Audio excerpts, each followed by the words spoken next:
Mga katrops, welcome back ulit sa aking channel, Sports React PH.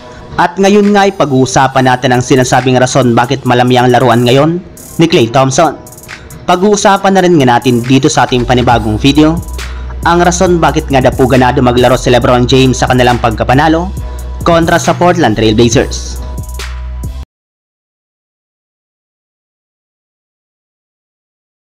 Dahil nga po sa patuloy na malami ang performance ni Klay Thompson sa mga nakalipas na laro ng Golden State Warriors, ay sunod-sunod na nga po ang pambabatikos na kanya natatanggap mula sa ilang mga NBA analyst, katulad na lamang ni Stephen A. Smith na sinabing hindi na nga daw po niya nakikilala pa ngayon ang isang Klay Thompson. Sinabi pa nga po nito na kung hindi na nga daw po elite ang shooting ngayon ni Thompson, ay kailangan na rin naman nga daw po itong i-trade sa lalong madaling panahon. Pero ayon na rin naman nga po sa naging pahayag ni Coach Steve Kerr, hindi nga daw po maganda ang pinapakita ngayon na laro ni Klay Thompson, gayong nakatutok nga po ang buong depensa sa kanya ng kanilang mga kalaban. Isa pa, nahihirapan na rin naman nga po ang kasalukuyang lineup ngayon ng Warriors na bigyan si Thompson ng sapat na space para sa kanyang mga ginagawang tira, na siyang rason bakit sunod-sunod ang malalamian itong laro.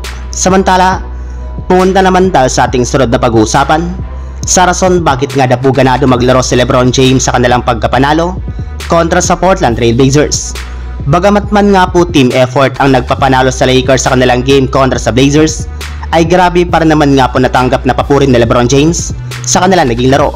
Sa katunayan, ayon pa nga po sa naging pahayag ng head coach ng Los Angeles Lakers na si Darvin Ham, nagkaroon nga daw po si LeBron James ngayon ng no-nonsense ngayong araw at ginawa nga po nito ang lahat ng kanyang makakaya upang makapagtala siya ng puntos at makagawa siya ng play para sa kanyang mga teammates.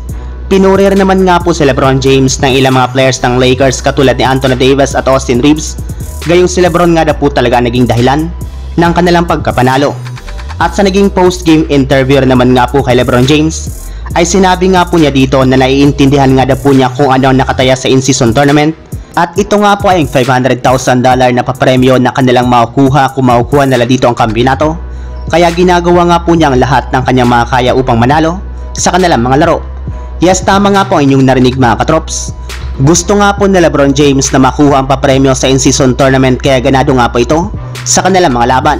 Sinabi rin naman nga po ni LeBron James na napapansin na nga po ng kanilang mga nakakalaban na parati na lamang nga po silang sumasalaksak sa ilalim ng basket, since napakalamig nga po ng shooting ng Lakers sa 3-point line. Pero kung sakasakali man nga daw po na maging consistent na ang shooting ng Lakers sa kanilang mga susunod na game, ay sigurado nga po na magiging unstoppable na ang kanilang team ngayong season. So yun lang mga katrops, ang handog kong story ngayong araw. Sana nag-enjoy kayo, please like and subscribe my YouTube channel, Sports React PH, para sa iba pang story at update patungkol sa NBA. Kita-kits muli sa ating susunod na video.